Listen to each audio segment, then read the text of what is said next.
आज तुम्हाला युगंधर ग्रामीण सेवाभावी संस्था केंद्र या संस्थेचा उद्योगरत्न पुरस्कार मिळालेला आहे, काय सांगाल?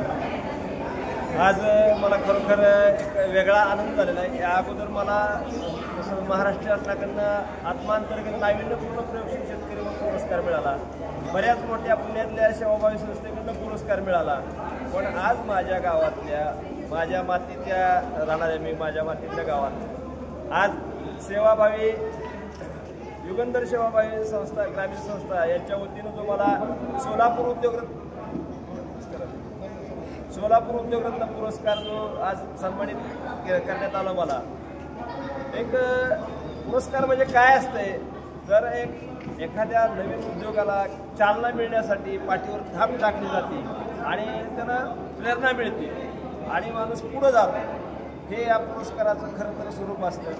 आज मी या विजय ओवळचं खरं मनपूर्वक आभार मानतो, कारण या छोट्याशा गावामध्ये आणि ग्रामीण भागामध्ये एवढ्या सेलिब्रिटीला आणून आमच्यासारख्या म्हणजे आम्ही गुरं राखणारी माणसं करून असं या भाषेत जर बोललो तर आमचा या गुरं राखाचा एवढा मोठा सन्मान करणं हे खरोखर या केमचं भूषण आहे।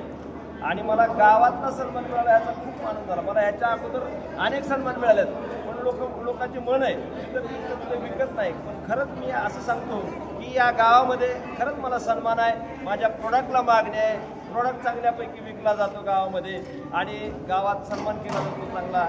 आणि या संस्थेनं मला सोलापूर जिल्ह्याचा उद्योगरत्न पुरस्कार म्हणून सन्मानित केलं, त्याबद्दल मी या संस्थेचा मनपूर्वक आभारी आहे। आणि असेच माझ्यासारख्या अनेक तरुण पिढीला यातून चालना मिळेल एवढीच मी अपेक्षा करतो आणि थांबतो। आणि गाय वाचवा देश वाचवा हा संदेश मी या गोमाता मंदिर केंद्राच्या वतीनं हमेशाच देत असतो।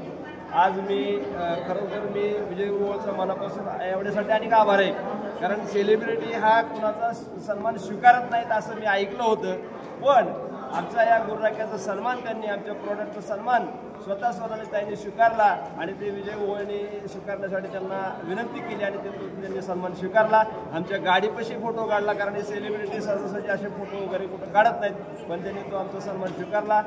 आणि या निमित्तानं गाय घराघरापर्यंत पोहोचावी हाच आमचा उद्देश आहे। बाकी एवढंच बोलतो आणि